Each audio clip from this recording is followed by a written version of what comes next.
You're making us look bad, Bennett. The other crews are already 2 days ahead. I didn't look up from my clipboard, just kept checking the pressure gauges on the main drill shaft, making notes in columns that had to match up perfectly or we'd have problems. Big ones. My name's Cal Bennett, 48 years old with 22 of those spent on offshore rigs in the Gulf of Mexico.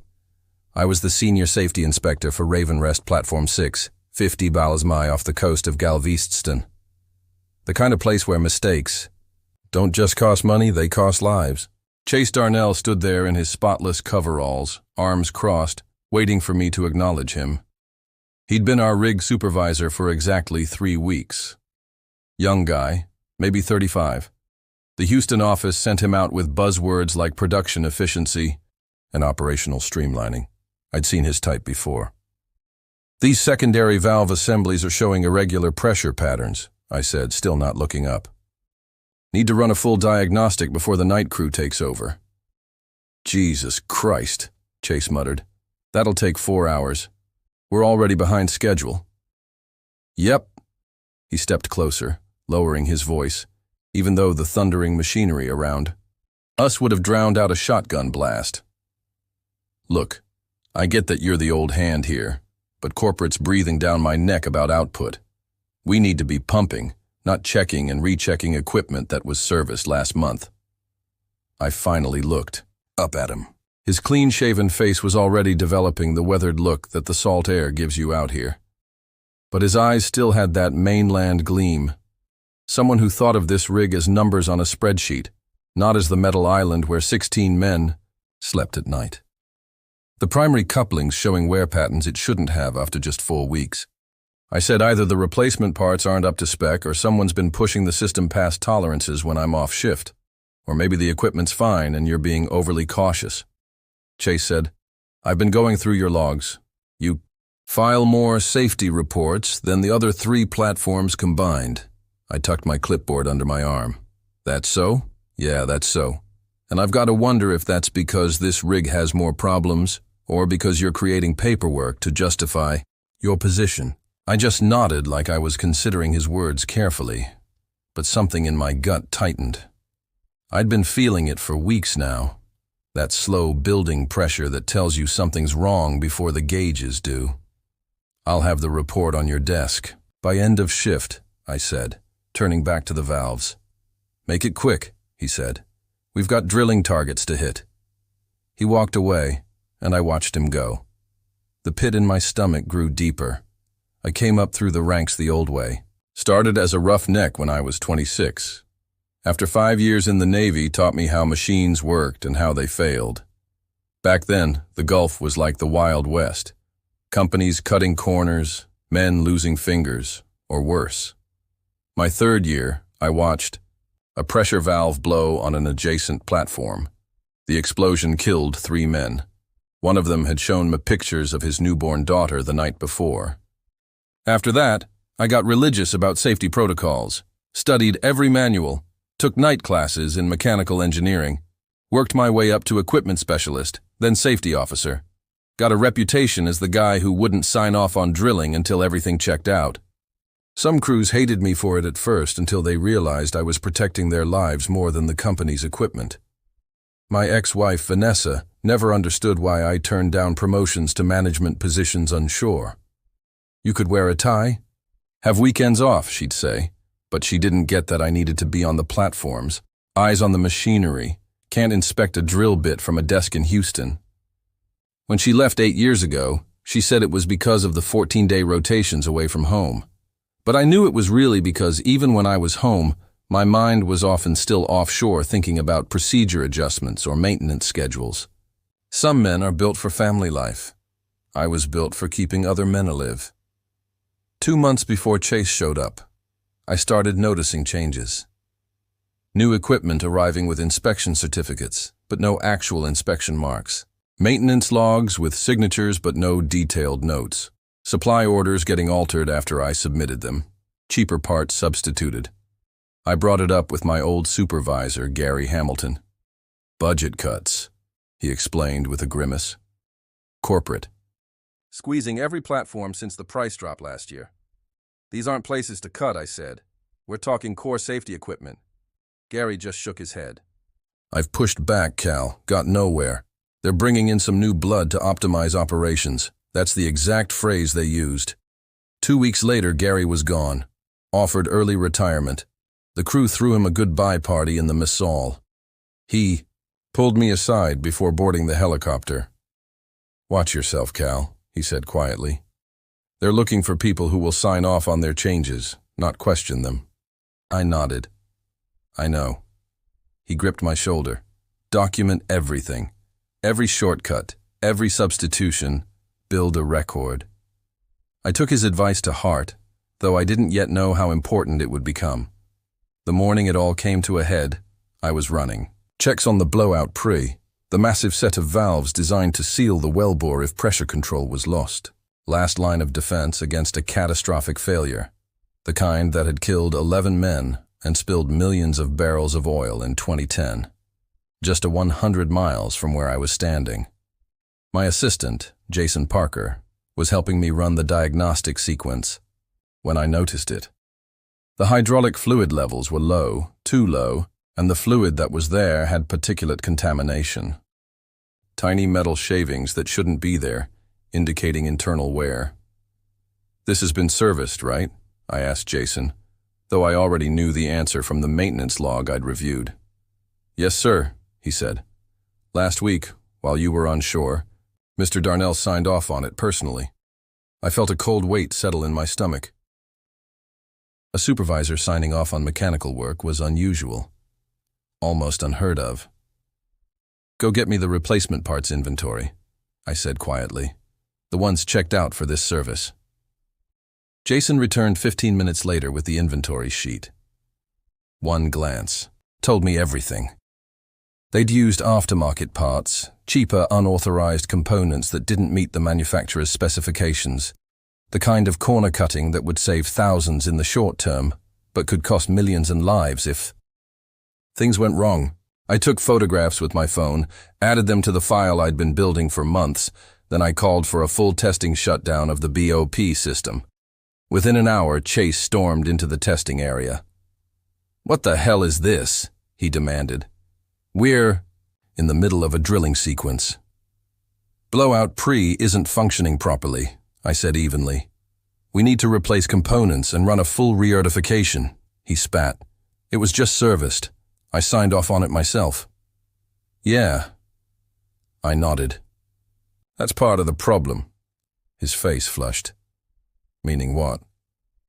"Meaning whoever did that service used non-spec parts. Meaning whoever signed off on it either didn't know what they were looking at or didn't care." The crew around us had gone quiet, watching the confrontation unfold. "You're done, Bennett," Chase said, his voice dropping to a dangerous level. "Pack your gear. You're on the afternoon helicopter." I didn't argue, didn't raise my voice, just handed the testing equipment to Jason and said, "Full workup. Document everything you find." Chase followed me as I walked toward the accommodation block. "You think you're indispensable because you've been here forever, but you're just expensive and slow. We have schedules to meet, production quotas. Your constant safety paranoia is costing this company money." I stopped and turned to him. "You know what costs money? Funerals, lawsuits, environmental cleanup." He jabbed a finger at my chest. "You're fired for insubordination and disrupting operations. No severance." I just nodded, then continued to my quarters to pack. As I stuffed clothes into my duffel bag, I felt strangely calm. This confrontation had been coming since the day Chase arrived. I'd seen the pattern, understood what was happening. Corporate was pushing for faster drilling, more production, higher profits, and Chase was their hammer, breaking anything that got in the way, including safety protocols. But they'd made a critical mistake. They thought I was just a stubborn old-timer standing in the way of progress. They had no idea what I'd been doing for the past 8 months. The helicopter ride back to Galveston was loud, the way it always is. But for the first time in years, my mind wasn't filled with work thoughts, pressure readings, maintenance schedules, crew rotations. Instead, I was thinking about next steps. My apartment felt empty when I got home. Dusty, I'd been on a 21-day extended rotation, covering for another inspector who'd broken his leg. 3 weeks on the platform, and now suddenly, nothing. No job to return to after my 7 days off. I showered, ordered a pizza, and opened my laptop. First, I backed up all the photos, documents, and notes I'd collected over the past month to an external drive. Then, I drafted an email to the Human Resources Department at Ravencrest Energy. This letter serves as a formal complaint regarding unsafe working conditions and deliberate safety violations on Platform 6. I have documented numerous instances where critical equipment has been improperly maintained, safety protocols have been circumvented, and legitimate concerns have been dismissed. I attached 20 pages of documentation with dates, specific violations, and photographic evidence. Then I hit send and went to bed. 3 days passed before I got a response, not from HR, but from Lawrence Wilson, Ravencrest's corporate legal counsel. The message was brief, professional, and clearly crafted to shut me down. Mr. Bennett, we have received your complaint and conducted a thorough internal review. Our findings indicate that all operations on Platform 6 are being conducted within acceptable safety parameters. Your termination was due to documented performance issues and creating unnecessary delays in production. Any further communication containing unfounded accusations against Ravencrest Energy may result in legal action for defamation. Regards, Lawrence Wilson, Chief Legal Officer. I read it twice, then closed my laptop. I wasn't surprised, but part of me had hoped the company might actually care about the safety issues I'd flagged. Stupid, really. The next morning, I made 2 phone calls. The first was to Alex Reeves, a former colleague who now worked for Blue Water Offshore, a competitor. We met for lunch at a seafood place near the harbor. Ravenrest has been cutting corners for months, Alex said, picking at his grilled fish. It's not just your platform.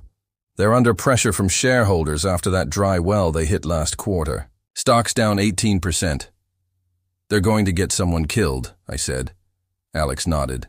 Probably, but unless something happens, they'll keep pushing the limits. He lowered his voice.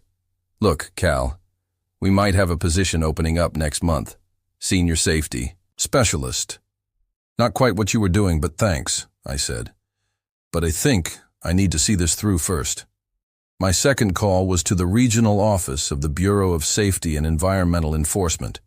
I'd been sending them copies of my reports all along. It was standard procedure, but I needed to make sure they understood what was happening. The woman who answered listened politely, then transferred me to her supervisor, who listened for about 30 seconds before cutting me off. Mr. Bennett, I appreciate your concern, but we don't investigate platforms based on the complaints of recently terminated employees without substantial evidence. I have the evidence, I said. 8 months of documentation. We receive hundreds of complaints every year, he said. Most turn out to be disgruntled workers or internal disputes. We have scheduled inspections. If there are issues on Platform 6, they'll be identified. By then, it could be too late, I said. I understand your frustration, but we have procedures to follow. Good day, Mr. Bennett. The line went dead. I sat there holding the phone, feeling the weight of what I was up against. A corporation with billions, on the line. Government agencies with limited resources and mountains of bureaucracy. And me, just one man with a file full of violations that nobody wanted to see until they had to. 2 weeks after my firing, I was still working through my options when Jason Parker called. It was his first time off the rig since I'd left. Cal, he said, his voice low, even though he was surely calling from land. Things are bad out there. We met at a diner far from the usual industry hangouts. Jason looked tired with dark circles under his eyes. He glanced around before sliding a USB drive across the table. They've ramped up production by 30%, he said. Working the drill motors at max capacity 24/7. The vibration is causing microfractures in the secondary containment systems. I pocketed the drive. Chase knows. Jason nodded. He says it's within operational parameters, but Cal, he leaned forward. Last week we had a pressure spike that nearly triggered an emergency shutdown. Instead of investigating the cause, Chase had the alarm sensitivity reduced. My jaw tightened. Is anyone else speaking up? Nobody who wants to keep their job. Jason stared into his coffee. There's something else. I was in Chase's office dropping off reports and his computer was open. There was an email from someone at corporate detailed instructions about what maintenance to skip, what inspections to fast track. This isn't just Chase. It's coming from headquarters. That night, I reviewed the files Jason had given me. Equipment, logs, pressure readings, inspection reports with forged signatures. But the most damning was a video he'd secretly recorded of Chase instructing the night crew to bypass a safety valve during a high-pressure drilling operation. A direct violation of federal regulations that could result in criminal charges. I couldn't go back to the BSE with just my word against Ravencrest. But with this new evidence, especially the video, I had something concrete, something they couldn't ignore. The next morning I drove to New Orleans to the regional headquarters of the BCE. I'd called ahead and arranged a meeting with Diana Foster, a senior enforcement officer. Unlike the supervisor I'd spoken to earlier, she examined every document, watched the video twice, and took extensive notes. "This is extremely concerning, Mr. Bennett," she said finally, especially given Ravenrest's safety history. Their safety. History. She eyed me carefully, then turned her computer screen so I could see it. It showed an internal BSE database with Ravenrest Energy's compliance record. There were dozens of violations over the past 3 years, most with minimal fines paid, none made public. "They've been on our watch list," Diana explained. "But they're careful. They spread the violations across different platforms, different divisions. Never enough in one place to trigger a full investigation," where she scrolled down to Platform 6. Until now, perhaps. I stared at the screen, feeling a cold anger build inside me. This wasn't just about cutting corners to save money. This was systematic, calculated. They knew exactly how far they could push before facing serious consequences, and they'd been dancing on that line for years. "They fired me for doing my job," I said quietly, "for trying to keep people safe." Diana closed the database and folded her hands. "Mr. Bennett, I want to be clear about something. If we pursue this, Ravenrest will fight back hard. They have teams of lawyers in deep pockets. They'll try to discredit you, paint you as disgruntled, incompetent, maybe even suggest you tampered with evidence." I met her gaze. "I've got nothing to hide. 22 years in the industry, clean record." She nodded. "Good, because I'm going to need you to go on record. Formal statements, possibly testimony if it goes that far. Whatever it takes." I said, "There's a process to this." She warned, "We can't just shut them down tomorrow." "I understand, but those men on that platform, they're running out of time." For the next 3 weeks, I worked closely with Diana Foster and her team at the BCE. I walked them through every piece of evidence, explained the technical details of each violation, and helped them understand the cumulative risk that was building on Platform 6. Meanwhile, I stayed in touch with Jason, who kept sending updates from the rig. Things were getting worse. They'd had 2 more near misses with the pressure systems, and Chase was pushing them to drill even faster, taking shortcuts that left the crew increasingly nervous. "Half the guys want to request transfers," Jason told me during one of our calls. "But they're afraid of being blacklisted." "Tell them to document everything," I said. "And be ready." Diana had explained the process to me. First, they'd conduct an unannounced inspection, but it would be limited in scope, focused on routine compliance. Based on what they found, they could justifiably expand into a comprehensive review. "We need to make sure our case is bulletproof," she said. "These companies have fought us in court before and won when we've overstepped." I understood the bureaucratic dance, but it was hard to be patient knowing what was happening out there. Then Diana called with news. "We've scheduled the initial inspection for next Tuesday," she said. But there's a complication. Someone from Ravencrest legal team reached out to our director. They know something's coming. They'll hide the evidence, I said immediately. Probably, she agreed. Which is why we need to adjust our approach. I'm sending a regulatory specialist who's also a certified mechanical engineer, someone who can spot problems even if they've been temporarily patched up. The day before the inspection, I couldn't sleep. I paced my apartment, checked my phone constantly for updates from Jason. Around midnight, he texted, "Chase has everyone working overtime, cleaning up. Not fixing anything, just hiding problems."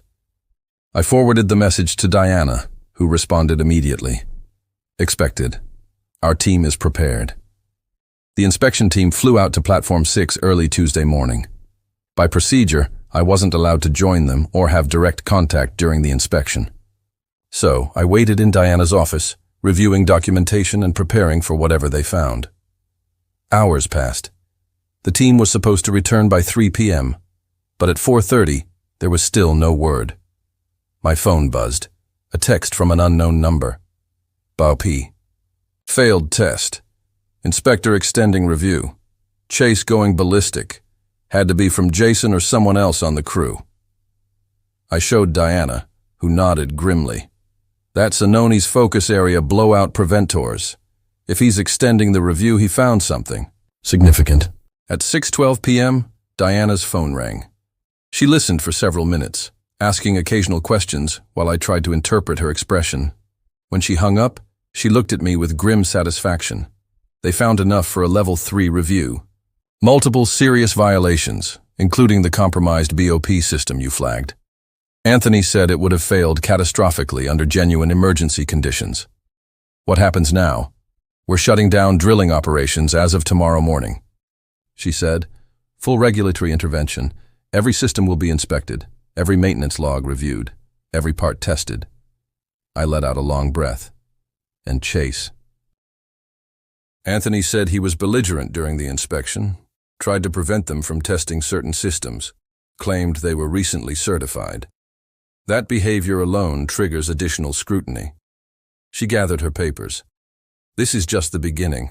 Kel, once we start digging, I expect we'll find much more. I nodded, feeling both vindication and a strange emptiness. The fight wasn't over. It was just moving into a new phase.